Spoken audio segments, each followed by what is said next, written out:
ഇന്ന് second T20. ആദ്യ മത്സരം ജയിച്ചെങ്കിലും ഇന്ത്യൻ 11-ൽ മാറ്റങ്ങളുണ്ടാകും. വിരാട് കോഹ്ലി ടീമിനൊപ്പം ചേർന്നിട്ടുണ്ട്. കോഹ്ലി തിരിച്ചെത്തുമ്പോൾ 3-ാം നമ്പറിലെ തിലക് വർമ്മയ്ക്കായിരിക്കും സ്ഥാനം നഷ്ടമാവുക. പരിക്ക് മാറിയാൽ ഗില്ലിന് പകരം ജയ്സ്വാളും 11-ലേക്ക് വരും.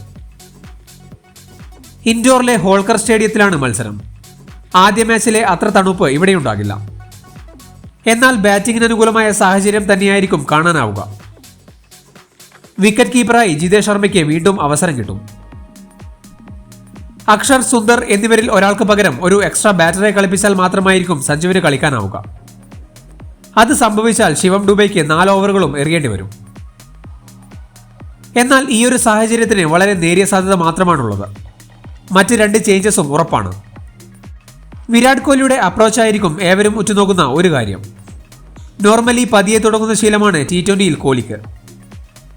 ഇടയ്ക്കൊരു ഇംഗ്ലണ്ട് ടൂറിൽ ഒരു വേറിട്ട സമീപനം കണ്ടിരുന്നു. എന്നാൽ T20 വേൾഡ് കപ്പിൽ തന്റെ പഴയ രീതിയിലേക്ക് കോഹ്ലി മാറി. അഗ്രസീവ് അപ്രോച്ചിൽ എങ്ങനെ താരം പ്രതികരിക്കുന്നു എന്നത് ഇമ്പോർട്ടന്റ് ആണ്. സ്കൈയും റിങ്കുവും ഒക്കെ എസ്റ്റാബ്ലിഷ്ഡ് ആയതിനാൽ സമ്മർദ്ദമില്ലാതെ കളിക്കാൻ കോഹ്ലിക്ക് പറ്റും. രോഹിത് കോഹ്ലി സഖ്യം ഓപ്പൺ ചെയ്യുന്നതാണ് ഈ ഒരു സ്കീമിൽ ഇന്ത്യക്ക് നല്ലത്. സഞ്ജുവിനെ പോലൊരു താരത്തെ മിഡിൽ ഓർഡറിൽ കൊണ്ടുവരാൻ ഇതിലൂടെ സാധിക്കും.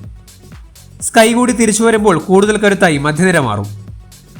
പ്രോപ്പർ ഫിനിഷിംഗ് റോളിലേക്ക് റിങ്കുവിനും ഹർദിക്കിനും മാറുകയും ചെയ്യാം. എന്നാൽ ഏത് രീതിയിലാണ് മാനേജ്മെന്റ് ചിന്തിക്കുന്നത് എന്ന് ടോസിന് ശേഷം മാത്രമേ മനസ്സിലാകൂ. മാച്ച് റിസൾട്ടിനേക്കാൾ ഇത്തരം കാര്യങ്ങൾക്കാണ് ഈ പരമ്പരയിൽ ആരാധകർ ശ്രദ്ധ കൊടുക്കുന്നത്. എങ്കിലും കുറച്ചുകൂടി ഫൈറ്റിംഗ് അഫ്ഗാനിസ്ഥാനിൽ നിന്ന് ഉണ്ടാകേണ്ടതുണ്ട്. എല്ലാ അപ്ഡേറ്റുകൾക്കും വേണ്ടി ചാനൽ മറക്കാതെ സബ്സ്ക്രൈബ് ചെയ്യൂ.